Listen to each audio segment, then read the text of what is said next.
Nje ya kuwa mimi binafsi najishughulisha pamoja na timu yangu kwenye masuala mazima ya real estate, lakini hamna kitu ambacho wanakizingatia sana wakati natafuta maeneo kama majirani.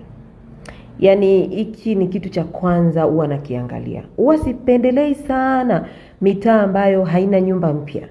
Yaani huwa sipendelei sana maeneo ambayo unakuta wenyeji ndio wengi, kwa sababu huwa naamini maeneo hayo uwezekano wa kuchelewa kwa maendeleo, kwa maana ya kwamba watu kujenga vitu vizuri unaweza ukawa ni mkubwa sana, tofauti na lile eneo ambalo unakuta wageni ndio wengi.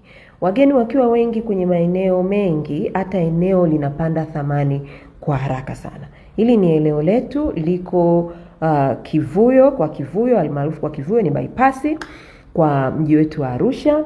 Ni eneo ambalo ni nzuri sana. Tunauza hapa, unapopaona pembeni ya hili gorofa, hapo kwenye hili eneo ndipo eneo letu linapoanzia, ambapo tunatenganishwa na hizi waya za kwenye gorofa hili. Kwa hiyo ni eneo ambalo lipo ni zuri sana, na tunauza square mita moja kwa shilingi 20,000 tu.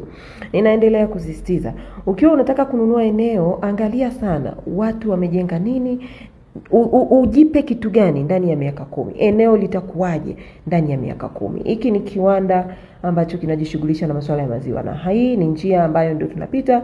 Hawa ni majirani wakati unatoka au wakati unarudi site, na kama kawaida maji, umeme, vyote vimeshafika. 20,000 kwa square mita. Wasiliana nasi kwa namba ambazo zinaonekana katika caption hii. Kwenda site ni muda wowote ule, asubuhi saa 2 mpaka jioni saa 10.